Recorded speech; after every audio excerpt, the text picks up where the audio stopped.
was born in Waco, Texas. I was one half of a set of identical twin girls. There was another sister 13 years later. I graduated from Baylor University, went off to Washington, D.C. for a summer job, wound up marrying, raising children, and staying there 28 years. I moved back to Texas in 1991 to remarry. And here I am, and my daughters were kind enough to follow me here and raise their families here. And I've had probably 6 to 10 different careers, and I'm probably not done yet.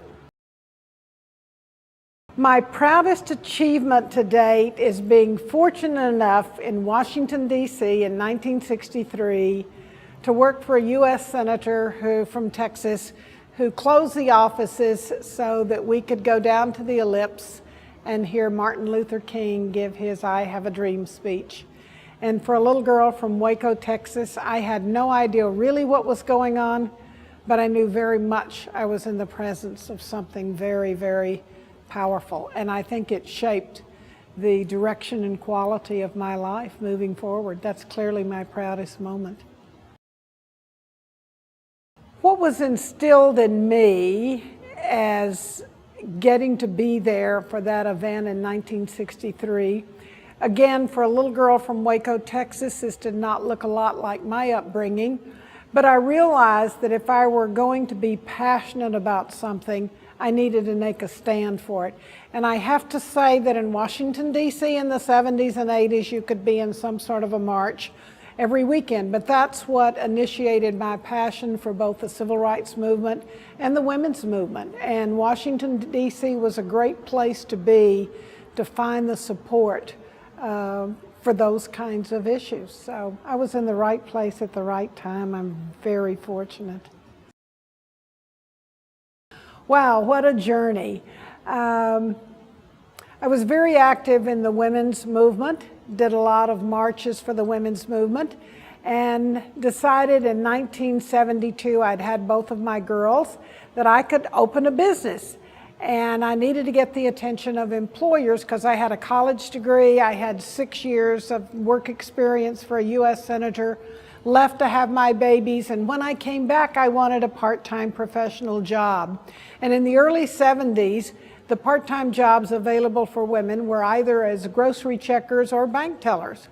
So another woman and I said, no, we're going to hang out a shingle. We're going to do consulting with organizations and tell them how to use women better. And so we said, so how do we get the word out that we're here to help you and serve you? And believe it or not, in the early 70s, the term networking didn't exist as we know it today. And the civic organizations, which would be a natural place to start networking, were not available to women then. We tried to join the Chamber of Commerce, and they told us that they didn't take women members. We tried to join the Kiwanis. We tried to join the Rotary Club. The only ones willing to budge a little was the JCs, told us we could be honorary JCettes, which was honorary wives. And we said, I don't think so. So we said, so how do we get the word out? So we knew about a half a dozen other women like ourselves who were 1- and 2-person businesses. And we said, let's get together and talk about how we support each other. And I can tell you right now that we did not set out to start a movement or an association, but it was out of that initiative that the National Association of Women Business Owners was born. And this year, in 2015, we are celebrating the 40th anniversary of that organization. So then my life became about, well, what can I do next? And one of a Fortune 500 food retailer in Washington, D.C., who was facing a sex discrimination charge, which was really new at the time, said we need to hire our own feminist. So they hired me to come and be what was then called an affirmative action officer. Did that for several years with them, eventually moved to their labor relations department where I was given the opportunity to administer about 16 of our smaller Teamster and not so small Teamster contracts. And 8 years later, I said, that's probably enough of that. And had enough confidence to say, I'm just gonna go out, I've started a business before, I'll do it again. and started a business doing customer service consulting. And it was during the time I was doing that. Now, I had been divorced for about 10 years at this point. And I thought, okay, I think I'm ready to get married again. And my well-meaning friends, men and women, were quick to say, Dottie, there's not a lot of men looking for a 50-year-old woman. And I said, not a problem. I am not looking for a lot of men. I'm looking for one. And about a month later, in fact, I was so confident that I ran around telling the world, I'm going to be married by this time next year on my birthday. And they would say, really, who to? And I would say, I have no idea. I just know it's going to happen. And then, and let me just say as an aside, there was no such thing as Match.com and eHarmony.com. The closest thing we had was putting a personal ad in the back of the Washingtonian magazine. You know, SWF, single white female, ISO, whatever you put. I did that once with a girlfriend, and every inmate within a 100-mile radius responded saying that I was the woman for them if I would but wait until they were released. So amidst all of that, I get a phone call out of the blue from this guy who says, hi, my name is Tom Gandy. Do you remember me? And I said, yes, we dated some at Baylor. And he said, yes. He said, I live in Texas. I am trying to help a mutual friend of ours at Baylor who's fallen on hard times. And I asked him if there was anyone else he kept up with, and he said, yeah, he talked to you. So he was kind enough to give me your phone number, and I'm calling to ask if you would reach out to him. Well, that led to the next conversation. So what's been going on in your life for the last 28 years? He said, well, I'm in the process of getting a divorce. And I said, well, I beat you. I've been divorced about 10 years. I could tell you some more of that fun story, but what I will tell you is that I got out of my consulting partnership in Washington, D.C., because all my clients were East Coast and Canada, moved to Texas and married Tom Gandy, and that was 3 months prior to my next birthday. And Tom and I celebrated our 24th wedding anniversary in March of this year. So that's what got me back to Texas. Okay, now your question is who has inspired me the most? And I want to say to the people behind the cameras here, this is the little story I was saying you might want to catch here. When I was 16 years old, at that time I had been taking tap dance lessons for 12 years. Now all my other friends were going out for cheerleader and everything else, but not me. I was dedicated to being a tap dancer. So my mother had a college education. My father had a 9th grade education. And he said to me when I was 16, so what do you think you're going to be when you grow up? And I said, I'm pretty sure I'm going to be a tap dancer on Broadway. Now, any other reasonable father might have said words to the effect, are you crazy? You'll starve to death? You think a girl in Waco, Texas is going to survive on the streets? But he didn't. What this amazing man said to me was, if you want to be a tap dancer on Broadway, you'll be the best one they ever had. And I didn't realize it at the time, but what that instilled within me is, I can do anything I want to, because if I can succeed as a tap dancer on Broadway, I can sure start a movement for women or something. That would be a lot easier. And by the way, I made up my own mind without my dad's prompting not to pursue Broadway, but to go to college instead. So that moment, I've been engaged with the Mentoring Women's Network for a number of years, and so when people say, who's your key mentor? I go back to that moment. I didn't realize at the time the seed that was being planted, but I'll be forever grateful to a man who assured me at the age of 16 that I could do anything. So how do I get a similar message from that conveyed by my father and me? How do we get that message out to other women? What a great question. When Marcia Clark and I wrote a book for women a number of years ago, we wrote the book was called Choose, the Role Choice Plays in Shaping Women's Lives. But there's a phrase in there that I would offer to any woman, and that is, you can never get it wrong because you'll never get it done. There's no such thing as a bad choice. There's only a next choice. So my message to women at any age, at any point in your life, is if there's something you haven't fulfilled, something, a vision that won't leave you, it's never too late. I'm 75 years old. I feel like I've probably got 2 to 4 more careers in me. So we can't get it wrong because we never get it done, and there's no such thing as a last choice. There's only your next choice. So decide what that is and go for it. So if we want to change the course of how history is being written now about women, my message there is we don't have the right or the luxury to rest on where we are. Doesn't matter how far we come, we're not done yet. And I think we don't have the luxury of saying, I did my part, take it from here, girl. No, our part is never done. We have those days, those decades when it feels like 1 step forward, 2 steps back.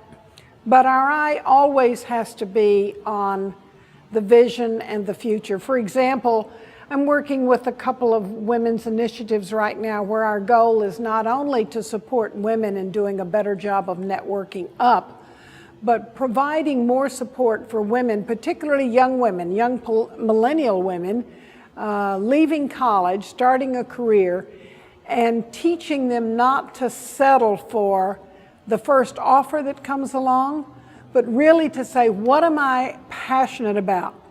And to approach life not from the perspective of looking at an employer, a career, and saying, gee, what could this do for me? But always saying, what can I do for this job, this employer, these women, etc. You know, back in the 70s when we first heard that the term called the Queen Bee Syndrome, which basically, there are a handful of women who they get where they get, they achieve a lot of success, but they don't offer a hand to another woman coming along behind them. It's that mentality that says, well, I got here by hook or crook, sister, so it's up to you to do that. We don't have the luxury or the arrogance of taking that sort of a position. I think as women of any age, we owe it to ourselves, those around us, women in other generations, say, where would you like to go from now and how can I help you get there? I'm so clear that I'm not done yet. So clear. Of course, so the question, if I understand it, is, has there been a traumatic event in my life that I used to catapult me, perhaps, my word, in another direction? The answer is absolutely. I came into this world with an identical twin sister. We were joined at the hips. We came into this world together. We should have left this world together, except at the age of 52. It was 6 months from diagnosis to her death from cancer. And I felt extremely angry. I felt violated. I felt I had been betrayed by God and anybody else who cared to listen to my whines and complaints and my anger. And quite honestly, when I was working with a counselor around how do I manage this kind of what felt like inconsolable grief, I realized that the thing that I really missed was my identity had always been as half of a set of identical twins. All my life, people said, oh, you're one of the Bruce twins. Oh, you're one. And the downside was that we were so identical that most of our friends, occasionally boyfriends in the younger days, never made an effort to tell us apart. It was up for us to say, I'm Dottie and that's Nancy. So I felt that I didn't have an identity anymore when Nancy passed away. And the counselor working with me, she said, has it ever occurred to you, or would you be willing to entertain the notion that perhaps Nancy took the generous act of stepping aside so that you would be free to create your own identity from this point going forward?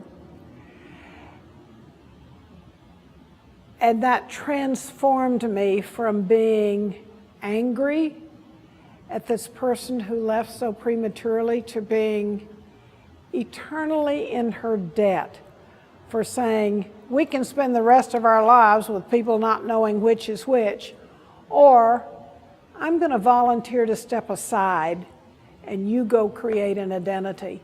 And it was the first time, now I was 53 when this happened, but that was the first time that I felt like I had an identity as myself, independent of my twin sister. And do I miss her sorely every single day? You bet I do. And I don't know that I would have had the same generosity to say, let me step aside and you go for it, girl. So yeah, that was a trauma that turned out to be actually one of the areas around which I enjoy doing coaching is teaching, is how to take any transition, and turn it into a transformation. And that's what Nancy did for me. I will forever be indebted to that counselor who helped me expand my vision, not by saying, this is what happened, but to say, would you care to consider this possibility? And it was like, okay. So yeah, good counselor. Not only was the trauma of losing Nancy occurring, but on the same day that Nancy died in Kansas City, my youngest daughter was getting married in Washington, D.C. And so I learned the afternoon of Rebecca's wedding that my twin sister had passed away in Kansas City. And yet I had to go be the happy mother of the bride. I had my parents in Washington, D.C. So there was that whole thing of being present for my parents and my daughter, and then having to take my parents upstairs after the wedding and tell them that they had lost a daughter. So yeah, it was, I look back now and think that, boy, there has to be something bigger than me that took hold then, because my little human self could not have handled that. I don't know that there's one item. My focus is whatever it is I'm here to contribute, that I'm not done yet. And so I'm intrigued and fascinated by, I want 5 years from now to look back and say, wow, I never could have envisioned that this would happen and this would happen. So I don't know that it's any one thing. I don't have a bucket list per se. It used to be to jump out of an airplane, but that's gone farther down on the bucket list these days. I've had a wonderful life. And so my goal and my vision at this point is just to continue to look for ways to pay it forward, pay it forward, pay it forward. Well, the phrase, the power of women, and what does it mean to me? Let's see, if I were to paraphrase the Pointer Sisters, I'm so excited, I'm about to lose control, and I think I like it. That's what I think about when I think about we are such a fertile area. There's so much we can do to support the progress, the transformation, the success of women in so many areas. And I get excited when I'll tell you an interesting story about when I decided 2 years ago to officially retire from what I'd done for most of my career. And I had an extraordinary career. I spent almost 16 years with Stephen Covey's organization. And when I left that and decided to rewire, I thought, okay, now what do I want to do? And that's when it dawned on me that this whole business of what's next, that I didn't have to decide on just one thing. I love to help things get started. You and I had a conversation earlier today. I said, I used to say, I'm a Gemini, I'm flighty, I have the attention span of a gnat, so my life looks like I go take a little bit of this nectar for a while and, oh, look, isn't that interesting? And, oh, here's a cause I haven't considered, and why don't I write this book? And hey, you know, and I wanted to characterize that as flighty, but as I'd shared with you earlier, I had a coach who very wisely said, why don't you consider yourself as a pollinator? So I think that what's next for me is to continue pollinating ideas and seeds of what's possible. Look for things that don't exist and bring them into creation. I love birthing things. I've started 5 or 6 businesses, and as I said, there's probably another 1 or 2 that have yet to be birthed. I also like this notion of connecting the dots. When something happens and we think, okay, this is what this means now. I'm divorced now, that means this. It's, 5 years from now, you look back and you say, oh my gosh, that led to this phone call, and that led to this, and that led to this, and this. So I love the whole notion of connecting the dots, and I just know there's a whole bunch more dots out there waiting for me to connect them, so I'm ready. I want to just take this opportunity to express very sincere gratitude to women like yourself who see a need and say, I can take care of that. I can make a difference there. So I just want you to hear how grateful I am for what you're doing and what you're creating, and how very honored I am to be a part of it. Thank you so much.